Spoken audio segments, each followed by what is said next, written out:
life of New Yorkers. However, some council members decided to put their own political agenda ahead of sound policies. Keith Powers' controversial bill 632 would prohibit the criminal background checks in all rentals, sales, leases, and subleases or occupancy agreements. On the surface, this bill would seem like a laudable attempt to address practices. However, as it is currently written, this bill would do neither. Instead, it could destabilize the housing market and harm the most vulnerable. We all deserve second chances, but property owners must have discretion on who to rent or sell to in order to safeguard all their residents. Tenancy decisions should be assessed in the context of the nature and the severity of the crime and offense. Intro 632 should be amended to allow owners, managers, agents to conduct criminal background checks, but ban rental denial based solely on criminal record. But they should also provide a holistic approach to permitting further inquiries into the types of crimes committed. Create a screening and reintegration program similar to NYCHA's Family Reentry Program and allocate funds and oversight to staff to ensure mandatory supportive services are available. With inclusive Democratic State Committee woman from AD 78 from the Bronx, Rachel Bradshaw. So, hello everyone. I am fired up. Who is here to make sure that Intro 632, also known as the Fair Chance of Housing Act, in its current state doesn't see the light of day? So I am State Committee Woman Rachel Miller Bradshaw of the 78 Assembly District. So what does that mean? I am a pro bono elected official who doesn't get paid to do this, but if you want to become one, like a district leader, like a county committee person, or a judicial delegate, visit repmyblock.org.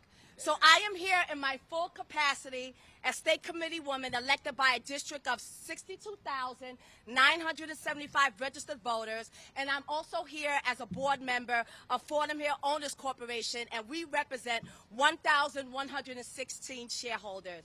I am here to say that we are not tolerating any more changes to the law that hurt the black community or the community at large, like bail reform. The Fair Chance of Housing Act is an extension of bail reform that, in essence, it has good intentions with long-term damaging effects to our people.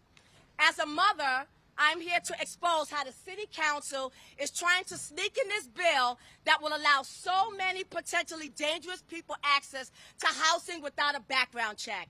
This will hurt the community. And what community? It's our common unity. As a black woman, I'm an owner of a co-op, and I am a face of black ownership. We do exist in New York City. I am a landlord, and I thought the New York City Council would know that there are black landlords. Don't we want more black landlords? Yes! Don't you all want black landlords in the city? Yes! Well, guess what? Black landlords also want to know who we are renting to also. Black landlords! There are a lot of black homeowners, black condo and co-op owners in Harlem, in Northwest Bronx, Southeast Queens, Brooklyn, and Staten Island, and we're being destroyed by bail reform and this proposed Intro 632 Fair Chance at Housing Act. We are being preyed upon. They are destroying our property ownership, taking away our black generational wealth. This is destroying Black Wall Street without even pulling a trigger. Yeah. Look at me. This is what black landlords look like. This is what black landlords look like. Fordham Hill Owners Corporation. So in closing, not only do I want to see more black landlords, but I want to see more black elected pro bono elected officials like me. So I'm State Committee Woman Rachel Miller Bradshaw, again from the 78th Assembly District. I want anyone that wants to learn how they can serve their community to please go to repmyblock.org. We are going to fight to make sure that this reckless bill does not go through, and let's all stand together and defeat it. Thank you. Thank you, Rachel. Thank you so much. And I want to be sensitive of the stated meeting. It's at 1:30, so I'm going to invite council member, Minority Leader Joe Borelli. Welcome to City Hall. Thank you guys for coming. I want to start out by talking about how incredible this bill is. For years, no one has been able to unite the Hatfields and McCoys of the New York political and cultural scene, landlords and tenants. It turns out that if you give rights to criminals to your building, to live in your building, you can actually unite two groups that have been opposed to each other since time incarnate. Because the truth is, we are creating a new protected class of people. That protected class of people is not the public. We're not here to protect the public. The new protected class of people are people who have been committed and convicted of crimes. Right? They call this the Fair Chance Act. These people had their fair chance. They were asked to follow rules. They've been convicted by a jury of their peers or pled to a crime and admitted that they violated the rules. You had your fair chance. Now you face the consequences. If someone has to stand in judgment of you because you've been convicted of a heinous crime, that's not my problem. That's not your neighbor's problem. That's not your landlord's problem. And that's not Mrs. McGillicuddy's problem, who doesn't want to live next door to you. We have been the victims, collectively, as a city, of a number of interesting crimes recently. Just yesterday, the mayor, thankfully, was with the police commissioner. They arrested a man who was shooting Jewish people with a BB gun. That person will hopefully be convicted of a hate crime. This bill gives that person rights. We've seen other people get arrested for hate crimes, throwing bricks through gay bars. Now we're going to actually create a protective class of people who throw bricks through gay bars. We've seen how many cases of Asian people being assaulted, of all different people being the victim of targeted crime. Now suddenly we decided we're going to create a new class of protected people who are suddenly entitled to rent. I don't know. If I had a landlord, I'd be pretty happy that they were offering this service. I'd be excited that they're actually checking the background of people who want to reside in my building. And I want to make one final point. The Fair Housing Act already protects people who have been convicted merely of a crime. The Fair Housing Act already has protections for those people. It allows landlords and condo boards, etc., to discriminate against a person if there is a threat to persons or property. So in theory, the only new people we're adding under this Fair Chance Housing Act that don't currently have protections under the law are people who have been convicted of a crime and also happen to be a threat to persons and property. That's the real injustice. That's the type of injustice we've unfortunately become used to with the City Council, and that's the type of injustice we hope the majority members of the City Council push back on, and we certainly hope the mayor does too. So thank you guys for coming out, and thanks for sharing your voices. Thank you so much. And next, I want to bring up Councilmember Ina Verikoff. She has been very outspoken about this. Thank you so much. Thank you. Thank you so much, everyone. Thank you, Minority Leader. I'm Councilmember Ina Vernikov.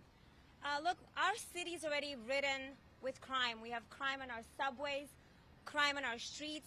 If this bill passes, we're actually bringing that crime into our homes to live next door to us. We may actually not be safe in our own apartments and homes. This is a very dangerous bill that would harm mostly law-abiding New Yorkers. And don't get me wrong, I think myself and those who oppose this bill all support passing a bill that would prohibit discriminating against those who have some criminal record in the past, who have cleared it, who have made mistakes but are now rehabilitated. And we agree that all those people need a place to live.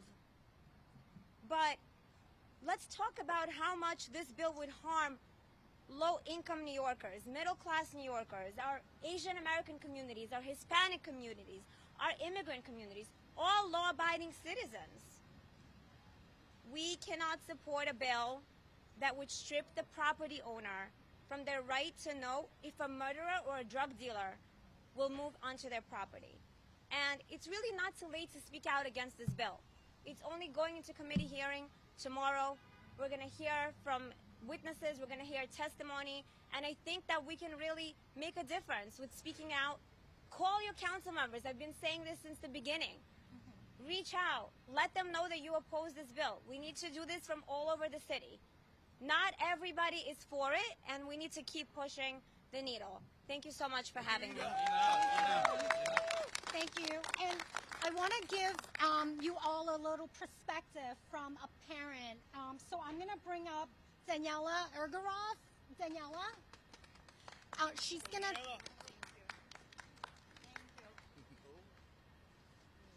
Thank you, Susan. My name is Daniela Souza Igorov. I am a mother. I'm a member of CC for District 2.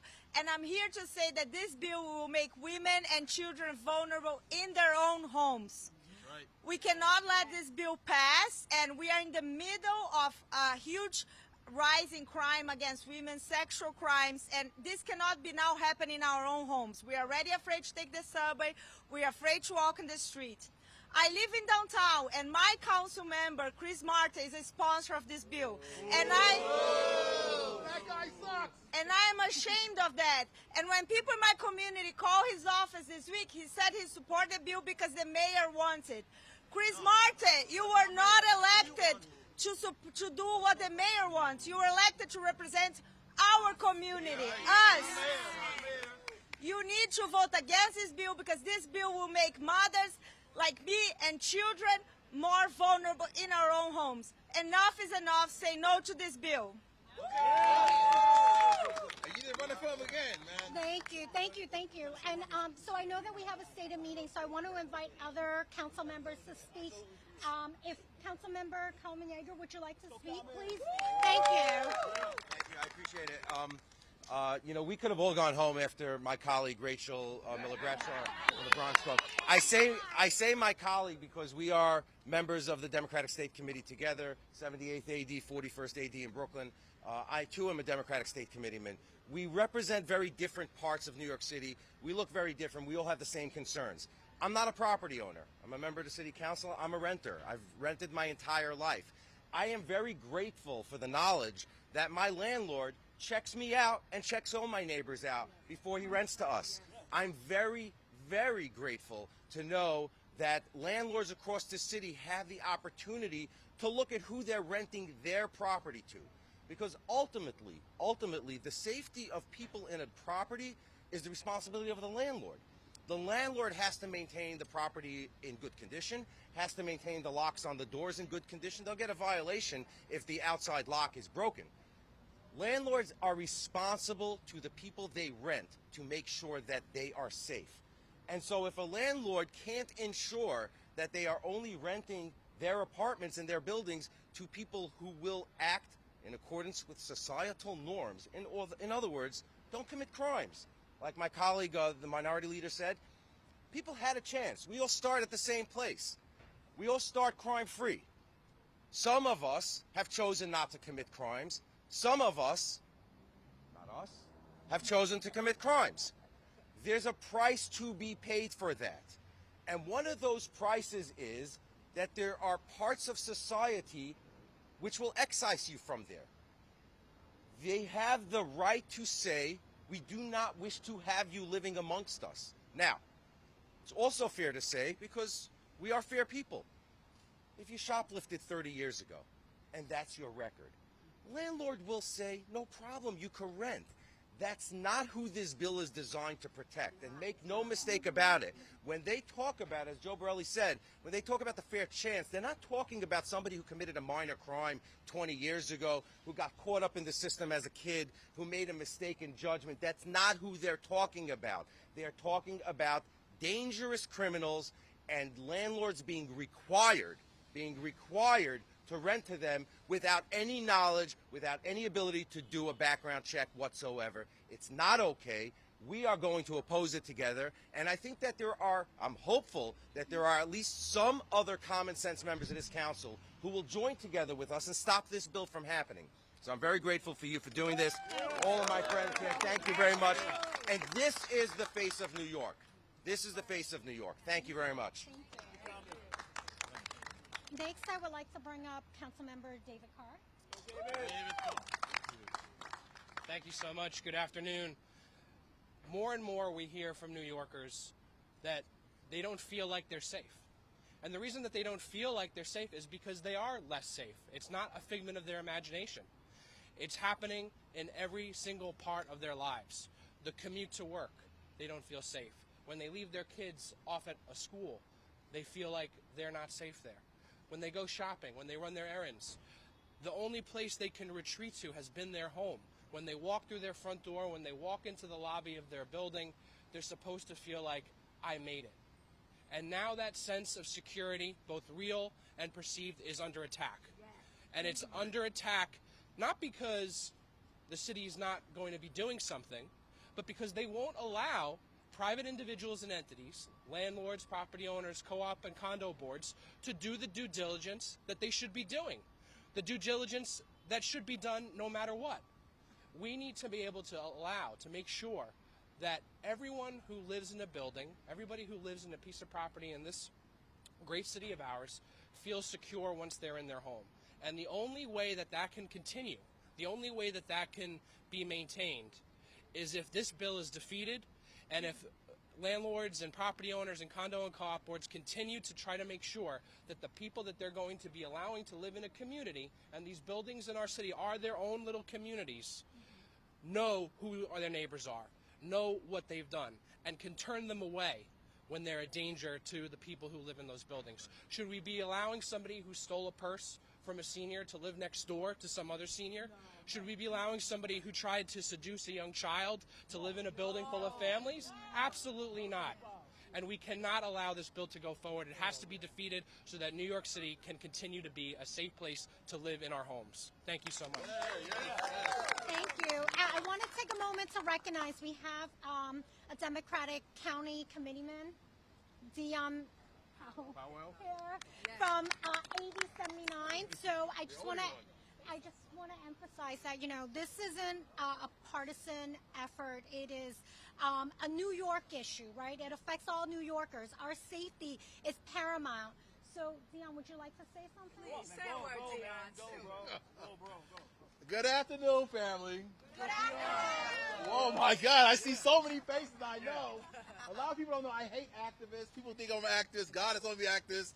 Let's get things done. Number one, repmyblock.org. Why is that important? Because I told a lot of people here, I don't do this because if these people take you seriously, there's one thing you can do, and that's run for office. What do you want to do? Run for office? I know that you ran for office. Christopher Marte, your days are numbered. Next year, in 2023, we're going to do what? Run for office. All your city council people are redistricting. There's 23and23.org. They're going to run for office. That way, next year in 23, we can take back New York. We want to take back New York, right? Take back New York, right? That means we have to wake up, New York. Wake up, New York. And I'll end by saying that. And then I'm going to bring up Councilmember Ari Kagan. Thank you. First of all, I would like to say that I'm a tenant myself. And for my 30 years in New York City, I was renting apartments. I can tell you that this bill will endanger millions of tenants in New York City, millions of tenants. Like, do you see a responsible landlord who will not check anybody who is going to rent their apartments? So if someone talking about discrimination, that's a great way to create a lot of discrimination, because if landlords have no choice, no chance to even know the criminal background of prospective tenants, they will try to find it from other sources somehow. They will use other methods, or they will not rent at all. It will lead to a bigger housing crisis in New York City, even more than today. And everybody is talking about housing crisis in New York City, by the way. So also, again, we're talking about fair chance. As a council member, I'm very proud to secure funding to organizations working with formerly incarcerated individuals. This is the way to go, to help people with job training, with employment, with all kinds of supportive services. But this bill is not about this. This bill is blindly, I emphasize, blindly saying don't check anything, and everybody, I emphasize everybody who was released after serving their time are no longer threat to anybody. How can we say something like this? My colleagues already mentioned some examples. If it's a person is a recidivist, if person served numerous jail times, like for various violent crimes, how can, like it's a normal responsibility of any responsible homeowner just to know about it, and also of all tenants in that building. Like so, we cannot allow this to happen. I was against it as a Democrat, now I'm against it as a Republican, and I hope everybody, any sensible person, any sensible Democrat or Republican will be against this bill, because it's a wrong-headed bill, and it's very unfortunate that more than 30 council members already co-sponsored this, but I still hope that public pressure will bring this bill to the halt. It's not going to happen, or it will be severely, super-duper amended, so we cannot afford this insanity. The public safety is the #1 priority today in New York City. We cannot endanger New Yorkers at their homes. Thank you so much. I think one of the things that I want to emphasize is that, you know, when they did ban the box for employment check, there's been studies that demonstrated that young black and brown men have been discriminated against because they couldn't do the checks. With more information available, there are more opportunities afforded to those in the black and brown community. And I think that this legislation, proposed legislation, Intro 632, have many unintended consequences, and we really need to look into it and really put the time and effort in drafting a better legislation. Next, I want to bring up Yatin. She is from Asian Wave Alliance.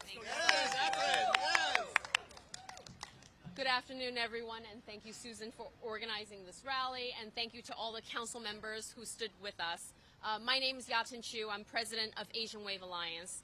I stand here today with common sense electeds and concerned New Yorkers to oppose the City Council Bill 632, which will prohibit landlords, co-ops, condos from doing criminal checks on prospective tenants and buyers. New Yorkers have the right to feel safe in their homes, and our laws should protect residents from known risk in a fair and transparent manner. Asian New Yorkers have the highest rate of home ownership, 42% in New York City, 50% in Queens, and 77% in Staten Island. If passed, this will affect Asians disproportionately.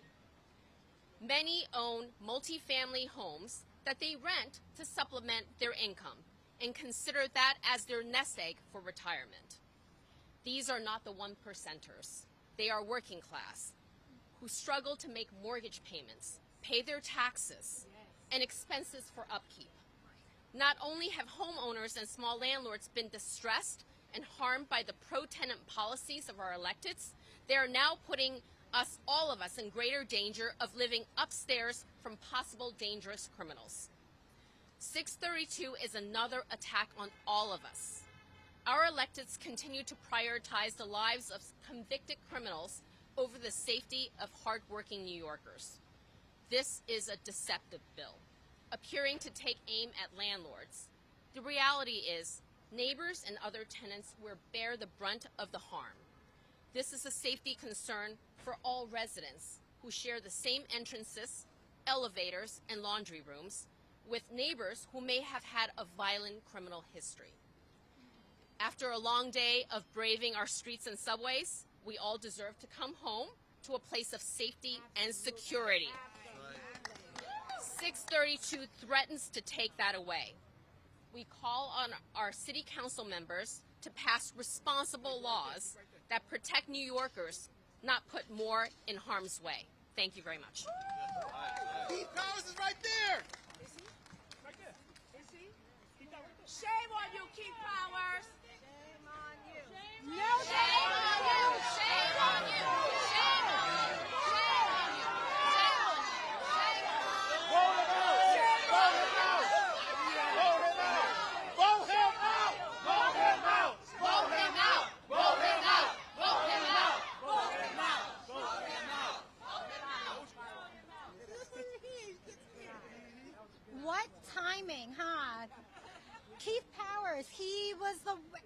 council member. He's the council member that introduced Intro 632.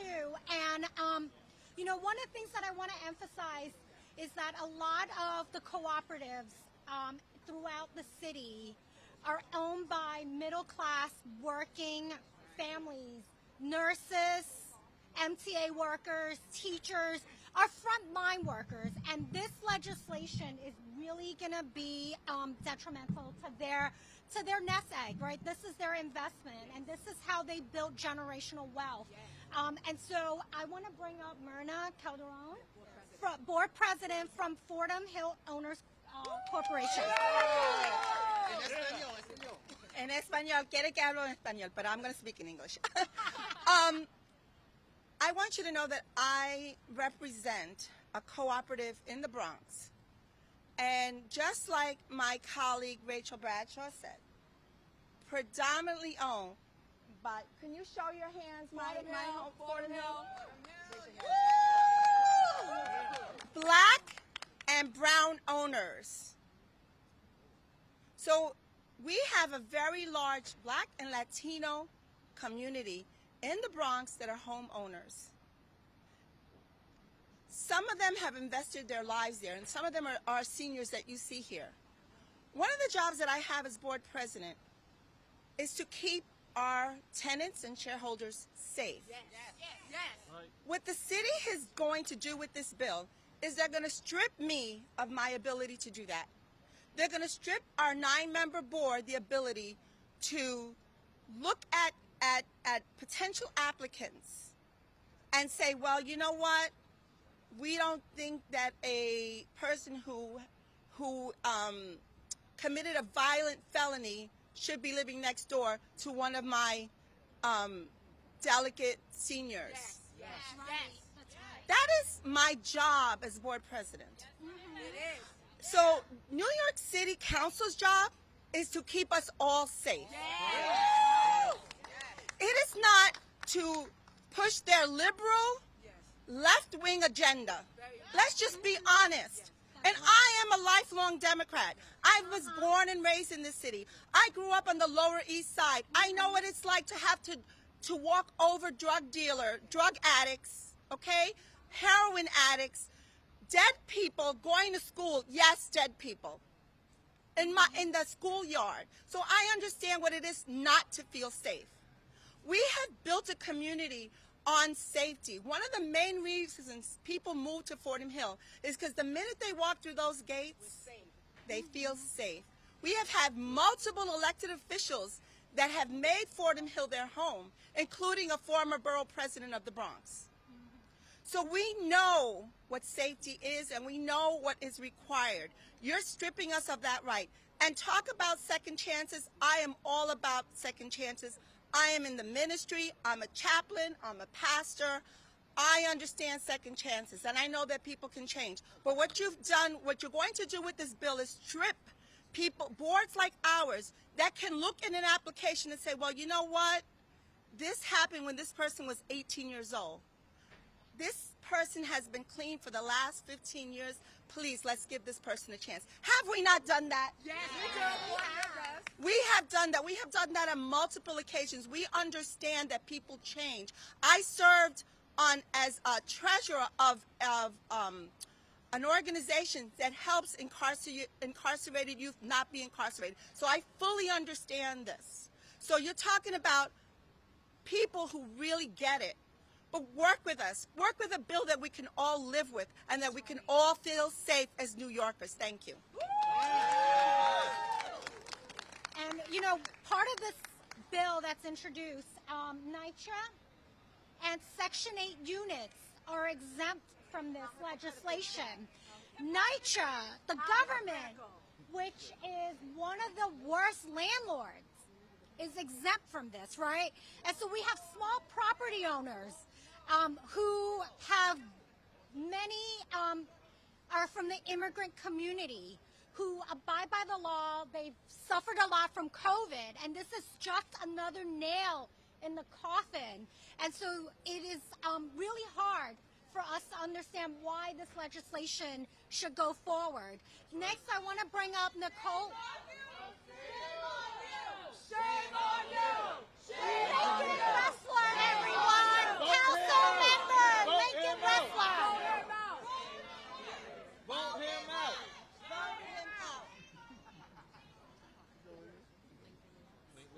Next, I want to bring up Nicole Palame. She is from Women's Safe NYC. Oh, Charles Barron is right there. Charles Barron is right there. Charles Barron is right there. He's supporting the bill. No to 632. No to 632. Vote him out. Vote Charles Barron out. He's supporting the bill. Charles Say Barron. no. Vote him out. First of all, I want to say this is what community looks like. This is what happens when we show up for each other. I couldn't be here today without many of these people. As the victim of attempted sexual assault while heading home one evening, I know the feeling of someone creeping up behind you when it's too late to run, and all you can do is fight. Victims have to live the rest of their life with that face, that breath, and that voice burned into their memory. Intro 632 has not changed at all from the time former Councilmember Levin tried to push it through, and it was rejected. Now Councilmember Powers is doing the same thing despite us voicing our concerns directly to him. He's pushing slapstick legislation that has no safety net for women or our most vulnerable. There are serious flaws in this legislation that will lend itself to more tragedies. Almost 50% of sexual assault cases are not prosecuted by the Manhattan District Attorney's Office. Not all sex crimes require registration, and for those that do, it is up to the sex offender whether they notify law enforcement agencies in the area about their presence if they move to New York. So now the predators that have preyed on myself and other vulnerable in our shelters and across this city recently can live in our buildings. And what recourse do innocent New Yorkers have against violent predators when Manhattan District Attorney gives 3 years or less for murder, as in the recent hate crime murder case of Than Hui, who was brutally assaulted and murdered on our subway? Do you want this hate crime perp as your neighbor in a few years, anyone? No! The same DA has shown no regard for victims attempting to prosecute domestic violence victims and jailing bodega workers who protect themselves when attacked. We are without advocates, we are without a safety net, and we are on our own. And if we defend ourselves, this DA has proven he will prosecute us, while perpetrators move in next door to our neighbors and our vulnerable to harm again, again, and again. Today we say enough is enough. We don't want slapstick legislation that hasn't considered or addressed the serious unintended consequences of this bill. We believe in second chances, but we also need a safety net, and this bill is without a safety net for residents. Reject this bill. We call on the committee to reject this bill, and in its place, put forth a solid reentry program that works. Work with landlords and formerly incarcerated and residents and victims to ensure that housing and stability are achieved without compromising our safety. We ask you, are you smart enough to put forth a reentry program, or do you want to put forth bad legislation that puts our safety at risk? Next, I want to bring up Susan Zhang. She is the Chief of Staff for Assemblymember William Colton. Thank you, Susan. Thank you. My name is Susan Zhuang. I'm a Chief of Staff for Assemblyman William Colton. First of all, I want to say City Council should vote no for this bill. That's right, yes. There's no common sense in this bill. If you let someone use your home more than $1 million, do you need to know who is using your home? Absolutely. Absolutely. Can bank check your background before you give you the mortgage? That's right. Its next bill is, no one check anyone's background. Is that city going to rip everyone off? That's not the right thing to do. If you let some people use your home, and it's very valuable, why you cannot know what this person did before? That's right. That's right. This is your right. Yeah. This is our right. Yeah. We need to know where is our right. When we talk about rights, why we only talk about people had been criminal before? Right. Where's our right as a normal people? Second, is any law says people has criminal background not able to rent any apartment? No. All the landlords should give everyone second chance. That depends on the situation, depends the landlord. And then as a tenant myself, I want landlord to check the background. I want to know my next door is good person or not. This bill not protect tenant either. Third, who should take the responsibility, help those people have a criminal background to restart their life? Who? Is the landlord or is it our government? Our government failed on us. They put the burden on our people. We have to vote no on this bill. We need to restore our government. Right system is the right way to resolve the issue, not this bad bill. Thank you so much. I just want to say in closing, New York has one of the strongest tenant rights legislation policy available. And in their Tenants Bill of Rights, it is the property owner's responsibility to provide a safe and secure environment for their tenants.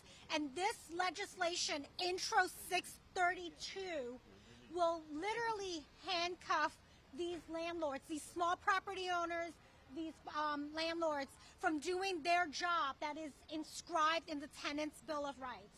Thank you. Councilman Barron said that he's going to look at this bill again. He was Common sense. break him down.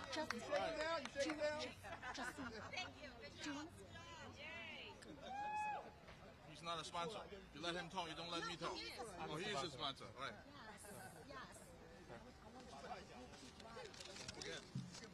Hi, I'm Donghui Zhang. I'm a Queen's parent, a former city council candidate, and the president of New York City Residents' Alliance. As an organization, our goal is to promote public safety, quality education, and Asian equality rights throughout New York City and New York State. We are standing here today because we see Bill 632 is a threat to the already deteriorating safety in New York City. It totally ignores the security protection to millions of New Yorkers by refusing to let landlords, co-ops, or management company to run criminal background check. So, and it is especially put the people who live in co-ops, multi-unit buildings, or affordable housing under great risk, because then you will not know, you cannot know whether a neighbor might have committed serious crimes like murder, arsoning, robbery, stealing, or frauding. So I don't understand this bill. All the employers, including New York City, so will do background check when they hire new employee to make sure the workplace is safe. Why cannot the residents management cannot do background check to make their living place safe? So I just don't get that. So we all agree that one-time record of arrest or prosecution might be nothing. So, but whether it's something serious or not, and so whether it should impact the denial or approval of an application, it should be the total discretion of the applicant's potential neighbors, which is the co-op management, which is the co-op board, which is the landlord, not you, the 31 city council members. So I ask all the New York City residents to oppose Bill 632. Right. Thank you, Susan.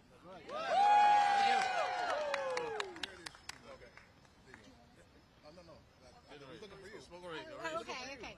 So I want to wrap this up because, we have some seniors from Fordham Hill that is going back to their apartments. So if you guys have any questions, we'll open up the floor for questions. Okay. All right. Thank you.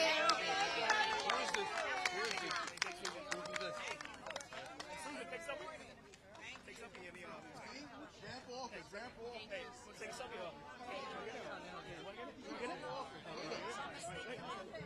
Run for office! Run for office! Maria!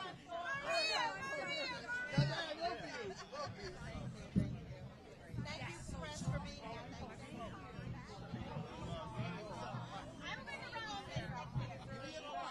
Thank you.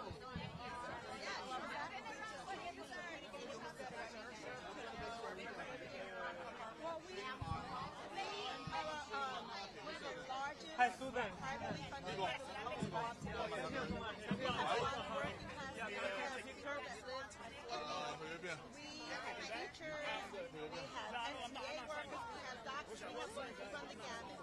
And we deserve, our board needs the ability